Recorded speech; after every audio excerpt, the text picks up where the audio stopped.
I get shit done, I have fun, it's my time and I'm the one. I'm breaking through.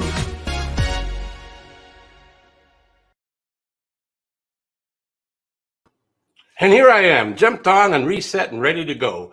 If you had seen what was going on behind the scenes before we got started today, you would be even more empathetic.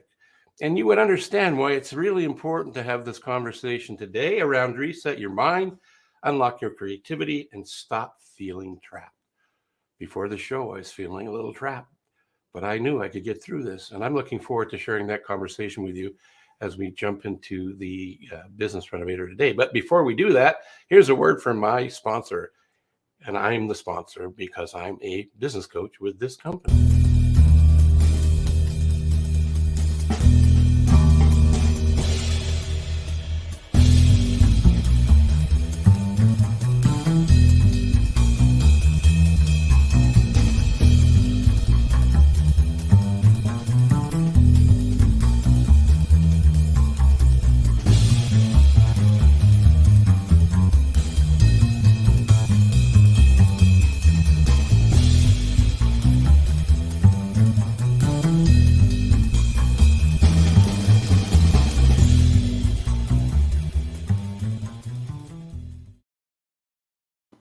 Hey, welcome back. If you ever have a question in and around business, people, sales processes, maybe exit strategy. An exit strategy could be a future. Like maybe you've made so much money and have so much more time that your business is running successfully. What's next? Well, a business coach can help answer some of those questions and help you get clarity as to where you want to be and where you're starting from, and reach out and have a conversation with one of us at Focal Point, or you can reach out to my buddy Dave when he comes up, because he's also a business coach. It's actually, it doubles your effectiveness. The former CEO of a little company called Google, big fan of having a coach. So that's the end of the plug. So if you're watching this live, thank you for being here. Watching it on the replay, just let us know where you're watching from. Hashtag replay. And if you ever do have a question for a business coach, fire it in an email. Once we get to the end of the show, the email address will be there, but you could send it to phil@coachphil.ca. Without further ado, I'm going to bring up my buddy Dave. Hello, morning. Dave. How's it going? Well, it could be good morning for some, it could be afternoon for others, and it could be late evening. Mm-hmm. It could well, be here anyone in the Woodlands, Texas, north of Houston, it's morning, and it's a foggy morning. Well, with rain coming this afternoon. Well, thank you for the weather report from the Woodlands. Sponsored by. Anyway, that's kind of fun. So you are the impetus for this topic, but it's not that you created it, but we're going to talk about this topic, resetting your mindset and why that's so important, and unlocking your creativity to help you stop feeling trapped. Right? That's what we're going to talk about, right? Yeah. So something happened for you, which was the impetus for this topic today. And we can go into as deep of that as you would like to. But why did you pick this topic for today? I think it's a brilliant topic, but why did you pick it? Two reasons. One is I had a really lousy January. Good thing it's over. Yeah, I feel so much better now. Oh, that's good. You've left it behind. Yeah, my wife was really sick, and I fell down a flight of stairs. Ouch. And it's only because my taut, sinewy body held everything together, and it kept me from being brutally injured, but still I was in bad shape. And I've been working on mindset, partly in conjunction with Phil, because he really helped me understand this better. Been working on it for a while. And I thought, my mindset's gone. What happened? I felt trapped. I felt depressed. And I thought, a lot of times when we think about mindset, we don't really admit to ourselves sometimes that it goes away, we lose our edge with the mindset. And so how do you get it back? And that's where I was that's what I've been thinking over the last couple of weeks. So in the intro to the show, in the post, I leveraged something from a wonderful human being who is no longer with us, but his legacy lives on. So, ladies and gentlemen, I'm going to read this. So if my eyes divert from the camera, it's not that I don't care, it's where I read from. So here we go. It was from Martin Luther King, and he once said, "Until we face ourselves, we will be condemned to make the same mistakes over and over again. Remember that you are here to live a creative life, and that the creative thinking can apply to any challenge you're facing and anything you're trying to overcome and blast through. And when you learn to find fulfillment in this process of going through this, then your self-control will blossom into creativity, into power for creating your most rewarding life, living your potential. Your efficacy will rise." The quote was at the beginning. The rest was kind of my add on to it, but I was inspired by his wisdom, his sageness. One of the things that you'll notice on my background here, right above me, look at that. I got it right. Weatherman Phil showed up. Mental fitness. So I've shifted from mindset. Yes, mindset's a significant sort of thing, but what I help people work on is their mental toughness and mental fitness. And I was just doing some more learning, studying, and assimilating some things. And the exercise today was here's a challenge for all of you and me, is that for every negative thought you have, come up with 3 positive ones to diffuse the negative ones. And negativity is going to show up in our lives. We're human beings, right? You said you went through a horrible January for you, and now you're on the other side of it. So something shifts. So we're going to probably learn from your real experience of living a life today in 2022 that you can share with the audience. So what can we do to be mentally fit? And one of the things is 3-to-1 ratio, 3 positive thoughts to every negative one. There's a bit of work that will be required in that space, because apparently our go-to thoughts are, majority of them are, for most people, are negative. The good news is it doesn't have to be. You can shift and you can change. So Yes, we can change. And yeah. So you shifted. I shifted, and I hate feeling trapped. Yeah. And when I feel like I'm out of options, or I'm confined in some way that I don't want to be, I feel trapped. And trapped gives us a sense of helplessness. So I realized I don't have to be trapped. I've worked on this since I was 4 years old. I don't have to be trapped. I have options. I can be creative, and I can think out of the box, and I can have fun doing it. Right. And that's the kind of process that helped me get back to where I like to be. You remind me of a couple of things. Have you heard the story about the young boy, I guess it was, in the story that I've heard, and the butterfly trying to get out of what is that thing called? Butterfly box? No. Cocoon. Cocoon. Cocoon, yeah. Thank you. I wanted to interact with you. So this young fellow sees this cocoon and a bit of a wing trying to come out. So the young boy goes up to the cocoon and helps the butterfly get out. Mm-hmm. It opens up the cocoon, the butterfly falls to the ground, never to be able to take flight. Oh, interesting. Yeah, so I'm thinking heard it. maybe your January is kind of like where I'm going with this story. And that is that when you're going through those places where it's uncomfortable, you're feeling trapped, you're in a cocoon of sorts, and it's that cocoon is giving you the opportunity to break out and develop your wings so that you can fly like the butterfly did. Mm-hmm. Or we can choose the other path, is that this is hell, and I'm going to be a victim and not be a victor. Out of that exercise, in that story about the young boy and the butterfly, was the butterfly needs to go through what it needs to go through to become a butterfly. we need to go through what we need to go through to live to our potential. Even though some of the stuff is horrific, there's always a gift in it if we're open to the possibility of there being a gift. Now, I don't even have children, so I can never experience this, but I have friends who have. I can't say I empathize with them. I try, but I don't think I can get to where they are with that.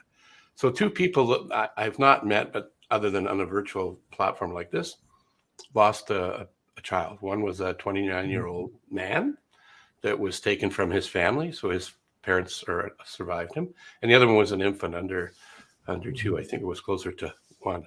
And there's a gift in that. They may not have found it yet, but I'm going to say there is a gift in that. Not that I hope that never happens to anybody. Think of Christopher Reeves, who fell off a horse, broke his back, never to walk again. When he left the physical plane, he said he was grateful for the gift that provided him. He was able to help people with spinal cord injuries and elevated the awareness and support and the science behind that. And another one who's still alive today, a Canadian, Michael J. Fox. And the gift is he's helping people with Parkinson's. So I think, Phil, a lot of what you're saying, it comes from your perspective on a situation. And you mentioned it earlier, victim or victor. Right.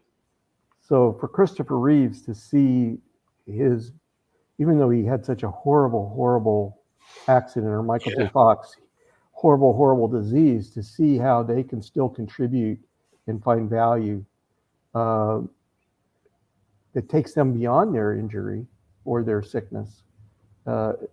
Depends on their ability to see themselves as more than a victim. Right. I think. I don't profess it's easy. No. I think it would be a challenge for sure. Well, I think what they've done is they've developed their mind power so that their mental fitness was quite powerful, quite strong. Mm-hmm. There was a scientist, and I can see him, and I can't think of his name. Isn't that terrible? Our buddy Ben would be able to tell us who it is. He was talked about a lot on the Big Bang Theory show. Sheldon was a huge fan of his, and he lived in a wheelchair for a good chunk of his life. And Stephen Hawking. Yeah. Yeah, there you go. And you were sharing about him, and I rudely No, I'm glad you brought his name up, because if you look at his existence, even though his physical body was not air quotes normal, his brain was still very powerful. And out of his brain came a lot of wisdom that has provided us with a better world. Mm-hmm. Yeah, and some of us use excuses, especially when we're studying science. So, it's too hot, it's too cold, I can't get this.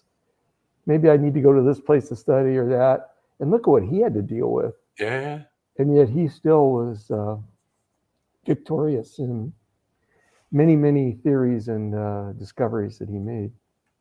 I'm looking on my desktop to see if I have it here. I don't see it. I'll talk about it. There's two people. Well, there's probably more than two people. But two people that come to mind for me. And one is Steve Jobs, and it was a quote he had: "If you're going after what you really want to do, you won't have to be pushed into doing it. You'll be pulled into it." And the resistance, it's not what he said specifically, but what he's talking about is that if you're going after something that you really, really want, then you're more likely to find it, do it, make it happen. Be like water running off a duck's back when somebody throws resistance or an objection to your idea. It doesn't matter, because you're so invested, so it's you have your major definite purpose, or as from Napoleon Hill's work, Or in modern day thinking, somebody else has called that if you know what your why is. Where this showed up for me was if you know what you want and why you want it and stifle the how, and you go after it because you really, really want it, you'll find a way to make it happen. I've had that show up for me when I've gotten to that state of mind, talking about mental fitness and mental toughness. It does work. The other is true, though. If you go after something you don't really want, this is the other quote by Jim Rohn, you'll find excuses. And if you go after what you really want, you'll find a way. And it's all about choice. It's about whether you, going back to victor victim, if you act and live like a victor the majority of the time, then life is easier. I'm not going to say it's easy, but it's easier, and you can live more closely to your full potential. Here, I stole the show again. No, I think that's absolutely the case. In fact, I've in my life, I've begun notice at this age, at this late age of my life, I've noticed that I can pretty much tell what I want to do and what I don't want to do by my approach to them. Just like you said, if I'm making up excuses for not doing stuff, I probably don't want to do it. Yeah. If I need to go off by myself and really work on something, that's probably, there's something there that's attracting me to do that. And noticing those little differences in my life have taught me a little bit about what I want, really, not by what I tell myself I want. Yeah, there's a lot of truth to that. Absolutely. Yeah. I wanted to touch base on your butterfly box, your cocoon story. Yeah. And, I mentioned that I was going through this rough January, and I realized my natural tendency when I'm in that situation is to escape one way or another. And when I was a kid, I used to run away from home all the time because I wasn't happy. I would just take off. And when I was 5 years old, I just went to the zoo, which was 2 miles away, and walked. Was it the San Diego Zoo? It was, no, the Oakland Zoo, Oakland, Okay. California. Okay. And so I'm trudging back up the hill, and there's a whole bunch of policemen and my mother. Uh-oh. And, but because I was just 5, they didn't hit me too hard. The policeman didn't even talk to me. My mother did. But anyway, so that's kind of my mental picture. That's my mental picture of mistake or of escape. But by staying and resolving stuff, it works out a whole lot better in the long run. Yeah, the stories we tell ourselves are bigger than the thing we're thinking about. Mm-hmm. And I think that comes out of mental fitness, resiliency, and tenacity are developed that way. I had a project that the story in my head for years was, oh, it's going to be so hard. And I hate packing stuff up and organizing things. Like I'm just my books. And I don't have that many books. I have a few hundred books. I don't have a few thousand. But in my head, the story I had, because I wasn't dealing with it on paper and thinking about possible end results for it, it was a big, huge, crazy task. I need to hire somebody to come in and do this stuff because it's beyond me. I don't like it. I get frustrated and it takes my energy away, right? And that's still true. I don't like doing it. That part's still true. Mm-hmm. However, over the Christmas holidays, I thought, well, you know what? We're limited in our neighborhood as to how many people can get together, and a few people in my family were ill because of that thing. And I thought, well, I'll just, in the alone time, I came up with a solution. And you know what? It was really it didn't take that long. It wasn't that hard to do. And the story I told myself about getting it done was all BS. It was crap. Like I said, I only have about 300 or 400 books. And I just came up with a way to do it instead of a way not to do it. I stopped the reasons why it would be difficult and looked at what would happen if I was able to get her done. So now when I go and try to find a book, most of the time, I know where it is because I've got it systematized. Libraries are organized for a certain reason. It's easier to find the books that way. So the process I went through is I took pictures of the books, the back of the books, because they were all over the place. They were not in any order. Well, they were in order of disorder. And so I wanted to get them into order of order, if that makes sense. So I took pictures, sat at the computer, created a list on a spreadsheet, because then I could sort it and then go put them in order of the way the sort showed up. It was so easy. It wasn't hard at all. But How the long- story I told myself made it look like it was going to take me a decade. I Yeah, think I was trying to create a way to get to Mars or something. It wasn't that hard. not as hard as Mars. So, what do you think kept you mulling it over for so long? The stories I told myself, I sold myself on how challenging it was and how difficult it was. So I found solutions to stay stuck instead of solutions to move forward in a positive way. Mm-hmm. That's, I think, what did it for me. Yeah. Have you felt, I don't know if this is related to your story, but it's related to our topic. And I'm curious, Phil, if you feel trapped from time to time. I don't know if you felt No. trapped in that. No? Yes, I know absolutely. I'm trapped right now. My mouse is broken again. Trapped by a mouse. Trapped by this little mouse. That's a Far Side cartoon right there. It could very well be, yes. Yeah. So when you feel trapped, how do you process that feeling? Oh, you didn't tell me I was going to have to be on the couch. Come on. It depends. But one of the things I've used that's helped me is to go back over my 100 success list to remind myself of the things I've come through, overcome, created, made happen, those kind of things. And it shifts. Do something physical, like a walk or something, to change a state, or just get into I like myself. I love my job. I am responsible, and say that loudly to change the energy in me. That's helped. Is it easy? No. But those are three things that I do, three or four things. And let me ask you one other question. I hope I know the answer this time. How long does it take you to realize you're feeling trapped after you think you first started acting trapped? Yeah, I don't know. It varies. I know one thing that I've been working on is shortening that time span. Yeah, me too, actually. Say, wait a second, I'm feeling trapped, and I do a lot of things similar to what you've just said. Yeah. And a lot of that are what you just went through are affirmations in reality. Just, it's not an affirmation written as an affirmation, but you're affirming your ability to get things done as you have in the past and applying that to where you are, which is great. Oops, sorry, go ahead. I just think that is a way that in a sense is resetting your mindset or establishing mental fitness after it's faded in some way, which it does for me. Yeah, absolutely. So the other thing that helps is focusing on the ideal end result that I'm wanting to. Usually when I'm feeling trapped is I'm buying into what I've been,